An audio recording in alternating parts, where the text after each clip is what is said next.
Dr. S.P. Harsa, again from the Mechanical Department of IIT Roorkee. I am going to deliver the lecture 2 under the National Programs of Technology Enhanced Learning on the vibration controls.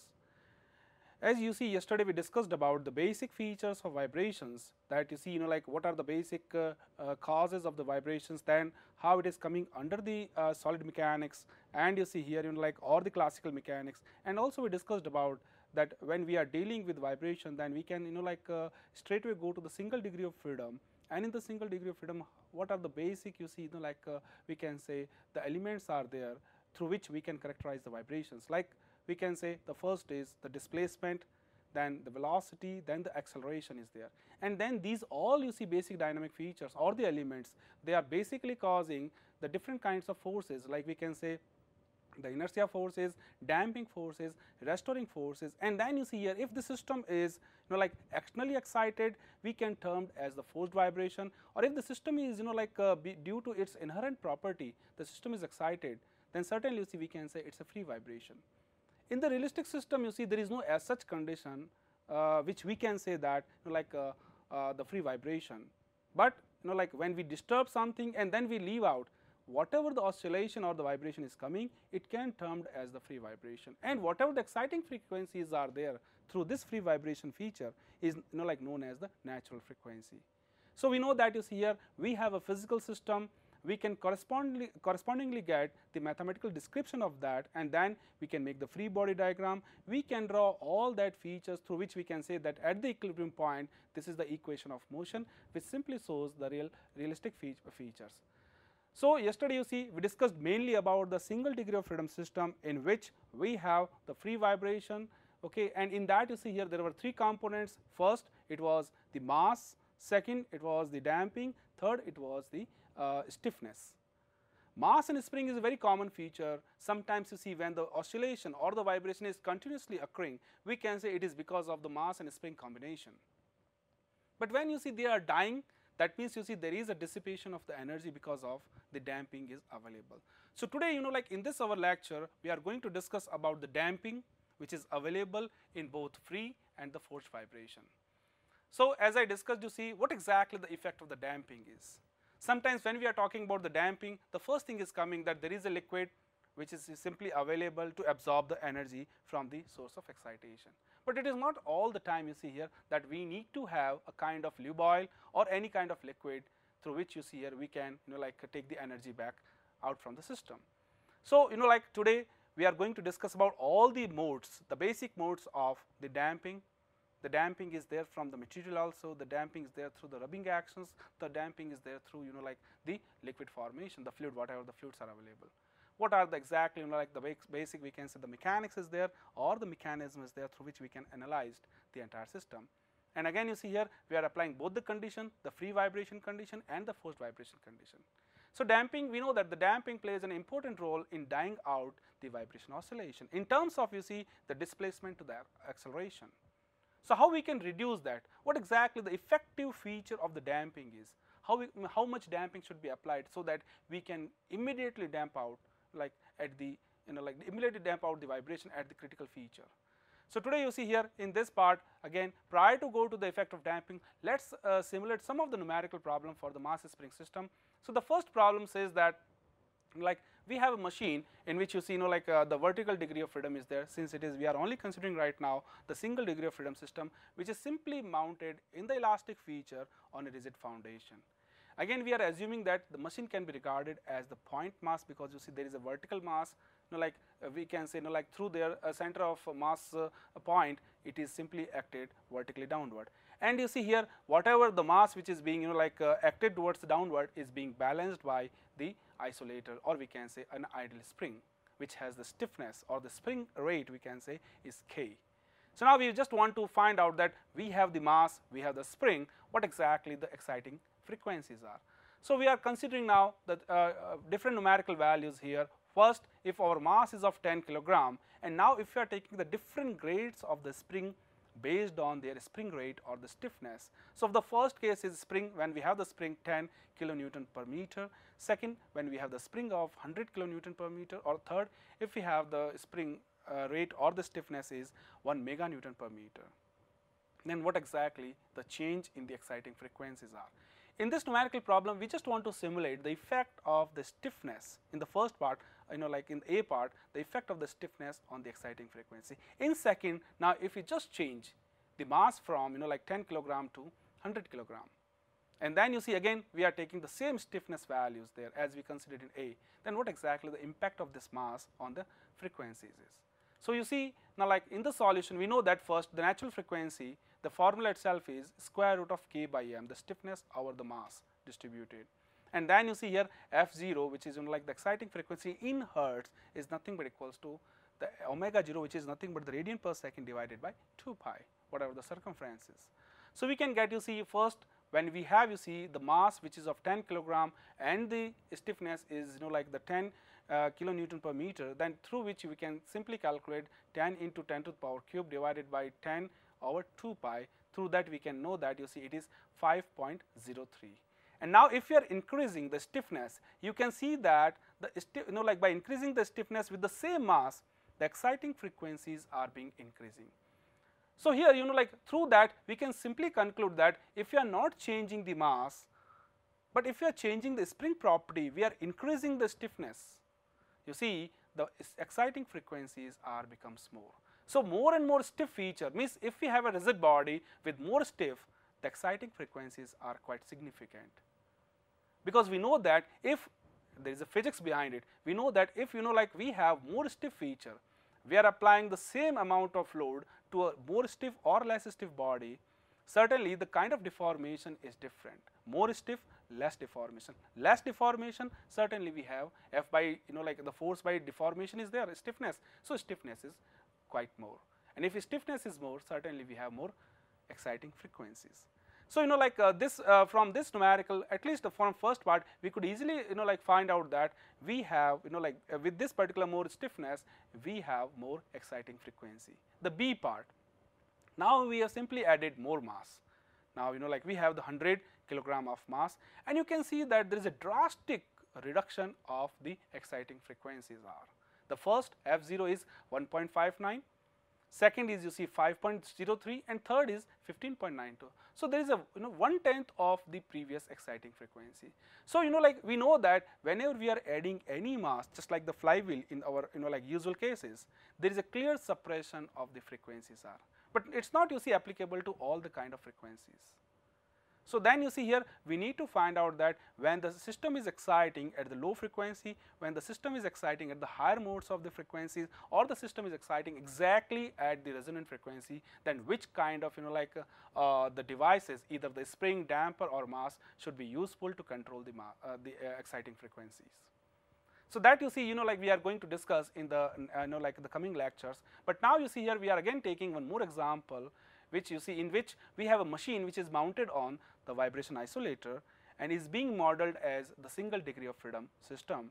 And then you see like the corresponding parameters which like are relevant to the real feasible system is the mass is 370 kilogram, the spring rate, which is nothing but the stiffness, is 2 into 10 to the power 5 Newton per meter, and the damping coefficient is there. So now we added the damping, so that we just want to see the dissipation of the energy from that. We just want to calculate what exactly the natural frequency of this system is, and if you see like the displacement which we just want to calculate for the like machine, if we just want to find out that, we can straightway calculate when the system is excited at the natural frequency, when the system is excited like we can say the external forces of 10 kilogram at the peak amplitude, what exactly the displacement is. So like with this, now we can see the parameters, as we already discussed that these are the given parameters. First of all, we would like to calculate the natural frequency, which is nothing but the square root of k by m. So it is, you see, we can say like this 23.2 radian per second, or else 3.7 hertz.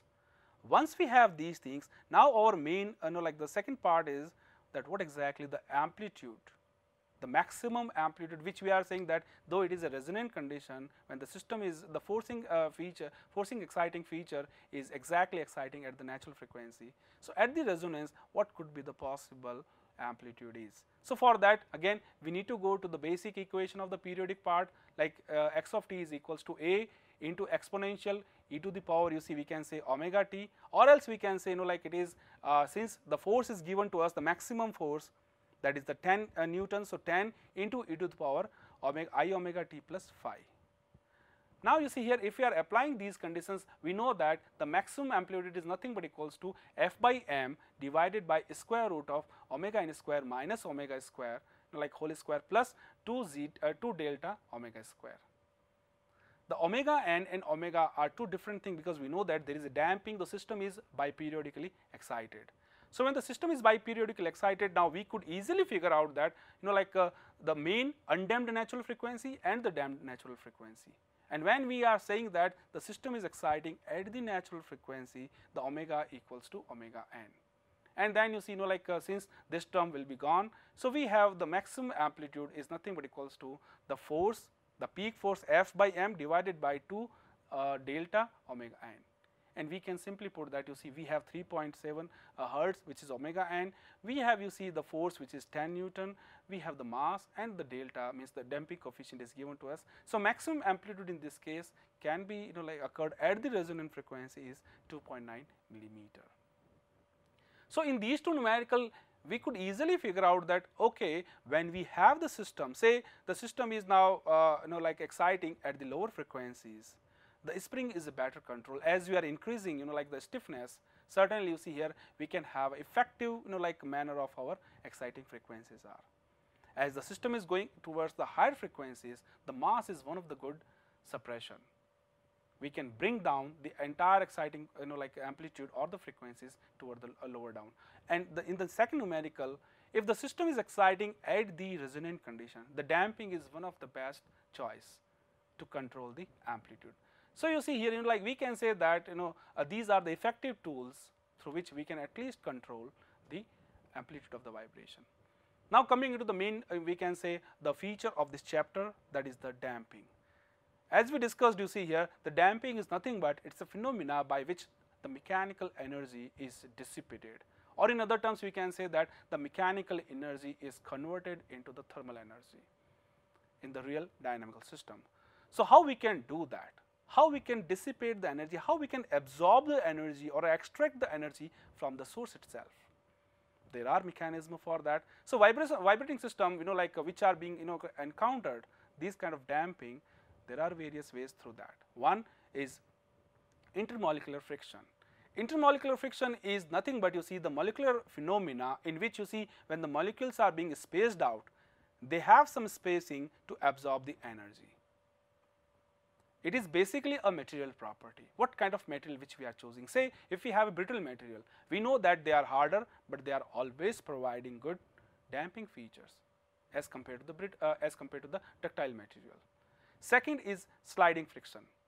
In all the structural features, when the vibrations are being transmitted through the structures, the joints or anything is the base and all, this structural friction, due to the rubbing features of two surfaces, they are always applying some kind of damping at the, we are also saying it's a Coulomb damping. The third is the fluid resistance, which is a very common, we can say, the representation of our damping. When we have a fluid, it has one of the basic property through which we can control the vibration is the viscosity. So you see here again, it's a property of the fluid, which kind of fluid which we are taking, because we know that viscosity is nothing but a property by virtue of which it offers the resistance against the flow. So these are the three basic mechanisms which is always being there now in that, and based on that we can characterize this. First is the internal damping, which is nothing but a material damping. What exactly the material configuration is, whether it has a BCC structure, it has a HCC structure, or whether it has HCP structures. Accordingly, we can simply find out that what exactly the configuration of their molecules are, how much energy can be absorbed by these molecules, or you see how much damping is being provided by these materials. Second, as we discussed, is the structural damping, which is nothing but coming out at the joints or the interfaces of the two surfaces due to the rubbing action, we can term as the Coulomb damping. The third damping which we discussed as the fluid damping, that is nothing but, you see, through the fluid structure interactions, you see the fluid molecules are there, they have a real good applications to absorb the energy, just like our viscous dampers are. We have, you see, very common, like the device of our, say, the door stopper. The door stopper, you see, in which we have a piston cylinder arrangement, and there is a good, we can say, a kind of damping, this viscous dampings are there according to our choice. So these are, you see, the three basic mechanisms of the damping which can be applied to any of the things. There are two, like the external dampings are also there, as we discussed in our first lecture also, which we can directly apply to any mechanical systems, just to absorb the energy, just to, the energy dissipation characteristics. So in that, the two main parts are the active dampers, which always require an external source of power, because at this point of time, you see here, we are effectively applying our external power source to control the amplitude of vibration. Second is the passive dampers. As per its name itself, you see here, the passive means just we need an external material or external devices just to keep on that, and they will simply absorb according to their material property, they will simply absorb the amplitude of vibrations, just like the insulation features. So they don't require any kind of source of power. Now you see, when we are just going little inside to the material damping, we know that the internal damping, which is also termed as the material damping, originates from the energy dissipation, and they are associated with various things. First, they are associated with the microstructure of the material. Since we know that there are various microstructure defects are there, so certainly it will affect, like the material properties or the material damping properties. Like you see, we have the grain boundaries, the grain structures, various kind of impurities between the grain sizes. So all these things, they are simply giving some kind of, you see, the damping feature towards that. Second is thermoelastic effect. It's also affecting, you see, the material damping, because it is always causing from the temperature gradient at the different points. And we know that, you see, when there is a different heat dissipation, certainly all the molecules of the material cannot exhibit the similar kind of material damping. Third effect is eddy current effect, because we know that, there are various ferromagnetic kind of materials are there where this eddy current effect is really significant, and we need to take care of this, because we just want to have an effective way, we just want to use the effectively this material damping to, damp out the vibrations. And then the last one is the dislocation motion. You see, whatever, during the application of load or the dynamic action, there are dislocation, like the motion of the metals are, or we can say the layers of the fibers are, and due to that there is a clear change in the material dampings are. So when we are talking about this, in that there are two types of this internal dampings are. One is the viscoelastic damping, in which you see, the material structure is always providing according to the viscosity and their elastic behavior, that how much energy can be absorbed by these molecules of the material. Second is the hysteresis damping, because we know that the eddy current effects are there, so hysteresis damping is also playing a key role in that. But again, you see, when we are talking about all three types of damping, even through their mechanism, we know that the damping is not a simple phenomena. We cannot directly replace the damping by the dash spot or something. It's a very complicated phenomena. So damping estimation for any system is not that simple. It's a very complex situation. But damping is generally, we can say that, you see, it's so small as compared to the other things that we need to make a proper arrangement to justify the effect of damping. So, with this particular consideration, now we are again moving towards our main mechanical system, that if we have a system consists of the mass, the spring and the damper, then we can see on the screen that, you see, we have equivalent mass, we have the equivalent spring, and we have the equivalent damper for any kind of system. And correspondingly, we can say that if this is my physical system with these particular parts, we can simply find out the equation of motion based on the Newton's law. So we have first, through the mass, we have the inertia force, mass into acceleration. We have the damping force, this, because we know that the damping is basic characteristic of the velocity. So we have this damping coefficient into velocity, and we have, you see, the spring into deformation. So we have k into x, c into x dot, and m into x double dot. So now you see here, based on this, now we just want to characterize, you see, the system damping into three ways. Okay, so we know that the damping ratio is one of the critical phenomena. So we can simply see that the damping coefficient is nothing but equals to, that is the zeta is nothing but equals to the ratio of two damping. One is the C by Cc, or else we can say that the C is nothing but equals to the applied damping, which you see the damping which like generally which we are always offering to the system to dissipate the energy. Second, the critical damping, the Cc, as the name itself says that this is the critical damping. Critical damping is nothing but it is a design parameter. It is always, you see here, like based on whatever the system which we are taking is always coming here. So, if we just want to calculate this, is nothing but equals to the Cc is nothing but equals to 2 square root of Km. K is again you see the stiffness which is coming like according to material property. Mass is the like whatever the mass which is being distributed amongst that. So, based on this one you see here, based on this damping ratio, we could easily bifurcate the entire system into three categories. If my zeta, that means you see the damping ratio is less than 1, that means you see here like we are applying less damping, the C is less than Cc, the applied damping is less than the critical damping, it is termed as the under damping phenomena, means we are not applying sufficient damping to damp out the entire vibration. The second category is if I am applying more damping, means like the zeta is greater than 1, the over damping situation, that means you see the applied damping is greater than the critical damping, then again you see this is something which we require less and we are providing more. The third case which is there is when the zeta is absolutely the applied feature, that means you see here the applied damping is equals to the critical damping. So, now you see now we are going to bifurcate these things and we just want to see what is the impact of these applied damping and the critical damping ratio on the system performance, how the dynamic parameters are there, how much you see time is really taking a system to die out with these kind of things.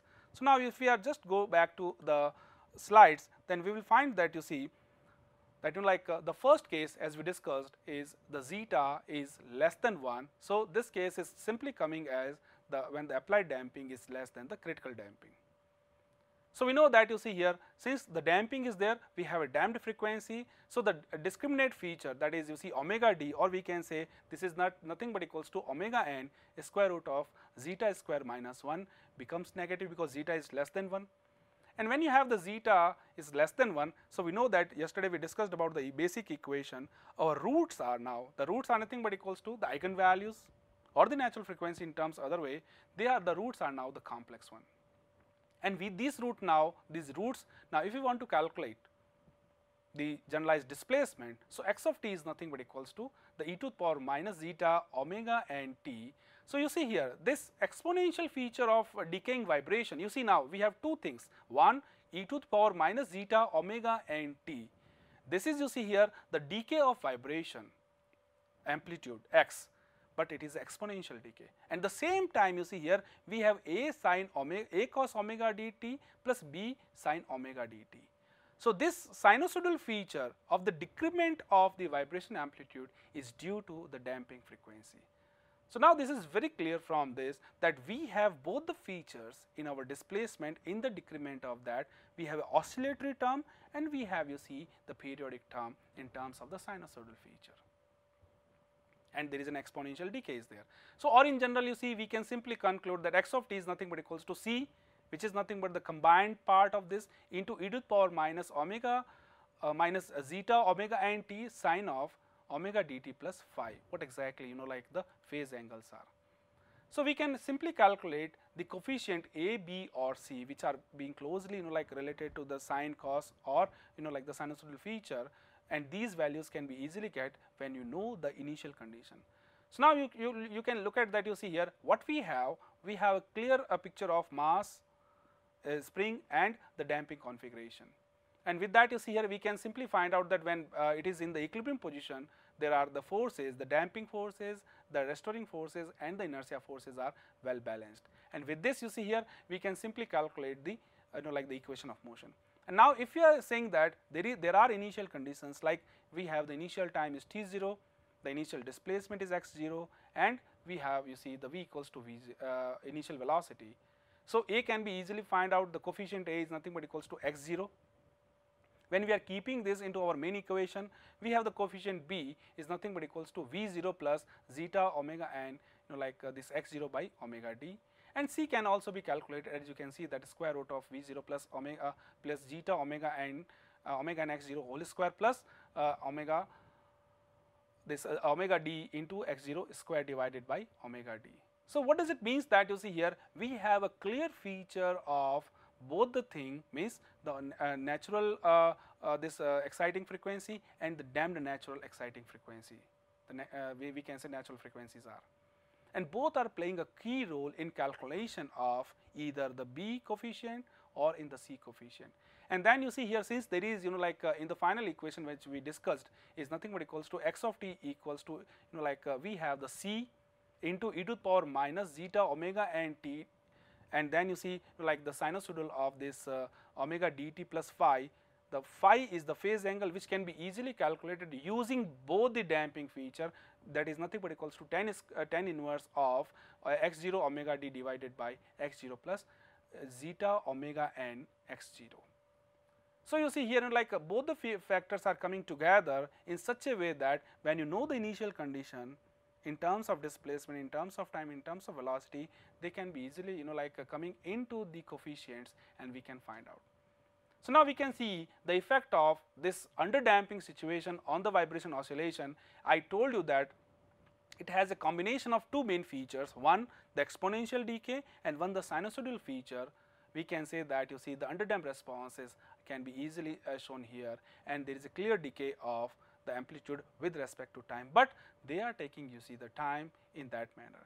So we have both the term, we have oscillatory term and we have periodic term, and both are coming due to both the two different kind of exciting frequencies, the damped natural frequency, undamped natural frequencies. And you can see that you see this is what my exponential decays are. You see we have, and that this decay is having a clear feature which is being preserving you see a sinusoidal peaks there itself. So this is what the effect of the underdamping on the system performances. We can say we can die out the the amplitude of vibration, but again it is taking too much time for it. Then you see here the overdamping situation. The overdamping means when, as we discussed, when we apply the damping more than the required one, the designed one. So in that case you see we know that our the discriminate feature is positive because zeta omega n square root of zeta square minus 1 is more than that. So it is positive. So it gives our roots the negative real numbers. And when you know these things, certainly you see they will come straightway into our equations in the exponential features. So you can see that my generalized solution of the equations with this overdamping feature x of t equals to a into e to the power. So now it's a direct exponential features are there, minus zeta plus square root of zeta square minus 1 omega n square, plus you see here we can say that omega n t plus again b into e to the power minus zeta plus square root of zeta square minus 1 omega n t. I can simply put there also you see the omega n square root of zeta square minus 1 is omega d. So if I just apply these two to calculate a and b with the initial condition, I can simply find out a and b based on this value x0, t0 and v0. So a is nothing but equals to v0 plus all the coefficient, that is minus zeta plus square root of zeta square minus 1 omega n t into x0 divided by 2 omega n square root of zeta square minus 1. And similarly you see we can get you see the b, only the difference comes you see the minus in between zeta and square root of zeta square minus 1. So these two coefficients can be easily calculated, and now we can see the effect of this overdamped phenomena on the vibration oscillation. So you can see that the overdamped system does not oscillate. We have effective control on the oscillatory features, but rather you see here it is coming towards you see the real position with the infinite time towards the exponential decay. So there is a clear exponential decay. You can see that this the dotted line and the firm line, they are taking too much time to come to the steady state feature. So then again the things are coming that what is the significance of overdampings are. Though you see here we are not able to get the final solution in a most converging way, through the over damping, then why we are applying these things? So you see again, and you see if you are applying say more damping, more means you see say over damping is something, say 10 Newton second per meter is over damping. If we have 12, if we have 15, say some numerical values, then what is the effect? To see that, now you can see that there are, you see, like the different kind of over dampings are. These all three lines are simply showing the over damping phenomena. So if it is a slightly over damp is there, means we know like we need say our critical damping is something around 10 Newton second per meter, and we apply say 12 or even the 15th time, certainly it's a slightly one, and if we apply the 15 Newton second per meter of damping, then you can see that it's taking almost infinite time to come to the steady state, you see, or sometimes it won't come to the final solution, the converged solution in the numerical phenomena. So you see, like even if we have the slightly over damp, you see, though it is taking too much time as compared to the under this damping, whatever you see here, but in the over damping phenomena, you see they are, you see, like just the red line, blue line or the green line, they are simply showing the real significance of the value of over damping on the situation is. Now the third part is our critical damping. The critical damping says that now this is what we require and we provide it accordingly. So the C by Cc is 1, the damping coefficient, you see, they are absolutely well balanced. So we can say that our discriminant, that is nothing but equals to omega n square root of zeta square minus 1 is 0. And when it is 0, certainly we know that, you see, like all the repeated real numbers are being there as the roots. So we can simply calculate that the final solution of such kind of equations x of t is nothing but equals to e to the power minus omega n t. This is what my oscillatory term in the terms of like the exponential feature plus v0 plus omega n x0 t and x0. That means you see here the initial conditions of the displacement and the velocities are again playing a key role, and you can see that there is no importance of here omega d, because you see that component is gone in this case. We have a clear natural frequency, undamped natural frequencies are there, and they are simply giving the vibrations are simply die out according to our choice. So you can see that this is what our like if we change the initial conditions, say if we have initial velocity is 0, x dot 0 is 0, we can simply see that immediately you see it is coming with a very low profile and it's gone, it's just 0. If we have, you see, like initial velocity is very low, less than 0, certainly you see here it is taking some time to come to the steady state, and if my initial velocity is more than 0, certainly you see here it will oscillate certain thing, and then you see it is coming to the exponential decay. So this is what the initial condition feature, but in all, now if you want to see the real features of all three part, the over damping, under damping and critical damping, you can see that like here what we have, this is like the firm line is simply showing that this is my like the undamped situation, that means there is no damping is available, simply spring mass system is, and certainly when the spring mass system is there, it is simply oscillating at the simple harmonic motion, and you have all the periodic features of that. Now if you are applying say underdamped situation, so when it is underdamped situation, this is my dotted lines are there, the first dotted line, though you see here like with the periods there is a clear decay in like the amplitude of vibration, and this decay is my exponential decay. And when it is overdamped situation, you can see that this is my overdamped situation, it is taking, you see, the time, and then you see here it is going up to the infinite feature, you see. And when you see it is a critically damped, it will oscillate and then immediately die out at the quickest one. So this is what like the real significance of our damping features on that.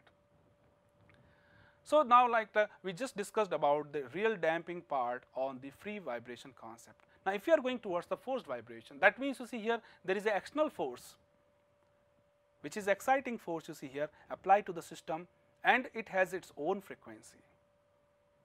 Okay, so we can say even this system is also biperiodically excited, the system excitation because of the inherent nature, that is the natural frequency, and there is an external excitation frequency through the force it is coming into the system.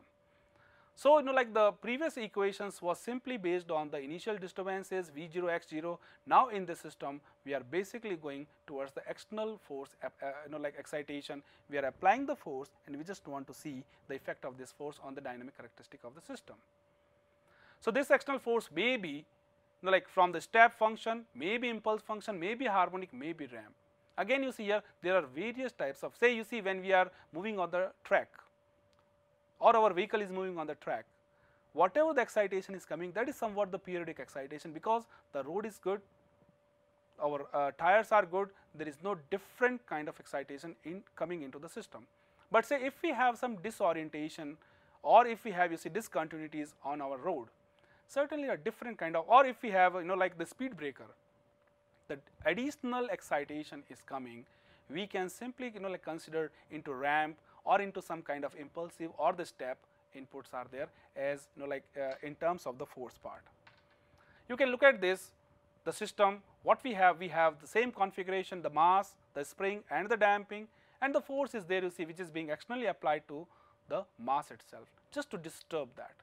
And when there is a disturbance, there is a displacement is there of the x of t. Now what we have, like all the same features like inertia force, like damping force, like the restoring force. Along with that, we have an external force is there. So when we apply to the same system here, we know that the external applied force is of, like, since it is a dynamic force, it has, you see, F0 sine omega t. F0 is the initial maximum amplitude of the force, and you see here, since it is coming as in the harmonic form, it is sine omega t is there. So we can simply calculate now, since it is a omega t, so this omega is the frequency of applied force. Sometimes we are saying that this is the driving frequency of the system. So now you see here, when we are making equivalency of the system, we know that all the forces are well balanced. So we can say that the inertia force plus damping force plus restoring force equals to F0 sine omega t or F of t. So all the forces are well balanced according to the Newton's law. When we are going towards the solution of this, we know that the solution, since you see, like as I yesterday told you, that there are two components in any of the ordinary differential equation solution.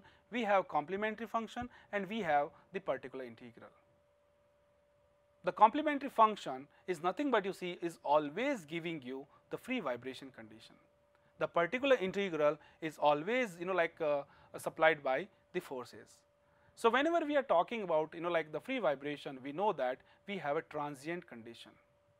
And in these transient conditions, we know that you can look at on the screen, the transient conditions are something which is being dying out through the homogeneous solution, we can say the complementary function. So in that, you look at that the vibrations are being, the excitations, clear vibration excitations are there, and it is being dying out like that. Secondary, you see, we have a particular integral. It's a well bounded solution, because we know the known forces are there, and the known force solution is always a bounded solution. So we can get a straight way, like the kind of the real solution, which can simply gives you a clear peak of excitation. So it is like that, the periodic solution is there.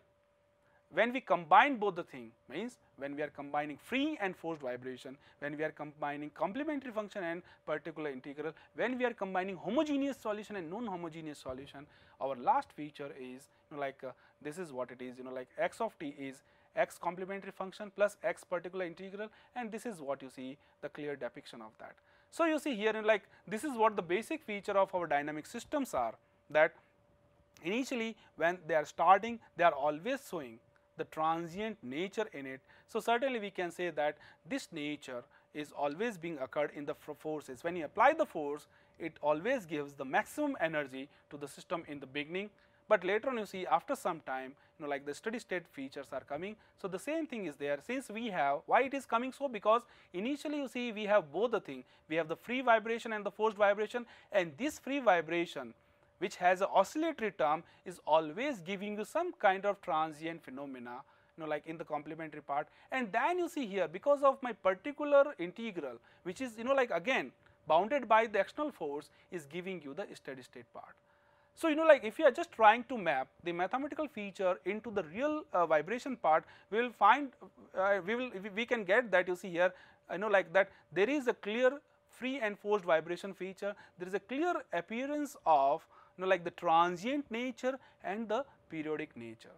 And this transient nature is a, like it's coming into the system, like because of the this complementary function, or we can say because of the free vibration condition. At that time, you see here we are not having effective control on the system dynamics. So it has, you see, the maximum energy at that point of time. So we can get effectively, you see, the things which are being more dominant feature. Then you see here, if we apply these things, then we know that the things are quite a periodic and aperiodic phenomena. So homogeneous solution can be easily obtained, as we discussed, when we are applying the free vibration condition. And when the free vibration condition is there, we have a natural frequency which is nothing but equals to omega and is equals to square root of k by n. So it is a system's inherent natural excitation, which does not have any control by any external source. It is always giving you the homogeneous solution, but it has a transient nature. Second, you see here the homogeneous solution and particular solutions are usually referred as the transient response and the steady state response, as I told you. So steady state responses are well behaved responses, because we know the effective effectiveness of our force excitation and the exciting frequencies together. So when we are talking about the particular integral, we know that the system, though the system is exciting at omega n, but at the same time the system has the effect of the driving frequency omega f0 sin omega t. So the system, in particular integral, the system is biperiodically excited. So physically we can say that it is to assume the steady state response will always follow a forcing function in an effective way. Hence you see we can say that it is tempting to assume the particular solution in the form of, you see, x of p, which is, you see, the particular, all the steady state solution is nothing but equals to s sin omega t plus phi, where the x is your sinusoidal feature, in which we can, x is your amplitude, which is always bound by the sinusoidal feature, and it is the steady state amplitude, and phi is the phase shift, you see, or the phase features are there due to the steady state. So you see, in this lecture, we discussed mainly about the effect of damping, the effect of stiffness, and you see the mass is also in our numerical problem, that if the system is exciting at some lower frequency, a spring is a very good we can say phenomena through which we can control. If the system is exciting at higher frequencies, certainly the mass is a required parameter to suppress that. But when in the second numerical we discussed about when the system is exciting at the critical feature, that means you see the resonant feature is there, the damping is the only way to absorb the used amount of energy to control the amplitude of vibration. And then we discussed about the various phases of the dampings are. The damping can be coming out from the material due to the internal properties of the molecular structures. Second, the damping can be there at this we can say the interfacing of two surfaces. The damping can be coming out due to the fluid which we are applying to the system. And based on that, you see, we can simply configure three parts: under damping, over damping, and critical damping, and accordingly we can simply die out the vibration oscillation. And then we discussed about when the system is forced vibration excited, means you see the system is biperiodically excited, one due to the inherent nature, that is natural frequency, one due to the forcing frequency as we are applying the force from outside. Then how the system is behaving, there is a clear, you see, the two nature of the solutions are the periodic nature because of the particular integral or the forcing factor, and we have, you see, that is called the steady state feature, and we have, you see, the transient nature, that is the complementary function. So this is a clear mapping of our solution of the ordinary differential equation into the two main categories, and how we can interpret the things in our vibration phenomena. So in our next lecture now, we are going to solve some of the numerical problems of the forcing features when the force is being applied, then how we can analyze the system's dynamic characteristics. Then also now we are going to discuss about the 2 degrees of freedom. Till now, you see, there was only, you see, the single degree of freedom system in which we are only considering the one independent parameters are there, in which entire dynamics is there in terms of, you see, the damping, or in terms of, we can say, the displacement, velocity, and acceleration. Now if we have the 2 different parameters through which we are just trying to describe the dynamics, then how the forces, either this inertia force, damping force, or restoring forces are being configured out. And then even you see here, once we configured out that, then how you see these equations, which are say the two equations, because if you have 2 degree of freedom system, certainly we have the 2 equations of motion, then how we can resolve the issues with that if we have the 2 orientations. And then once we calculate that, then how many number of frequencies are there? Till now you see there was only one exciting frequency, which is called the undamped natural frequency. If we have such kind of system with the 2 degrees, then how many number of frequencies are there? And when we have this, then what is the relative position of these, like say whatever the mass is or something, which we are generally saying as the eigenvectors or the mode shapes. So all these features, so in the next lecture we are going to discuss. Okay, thank you.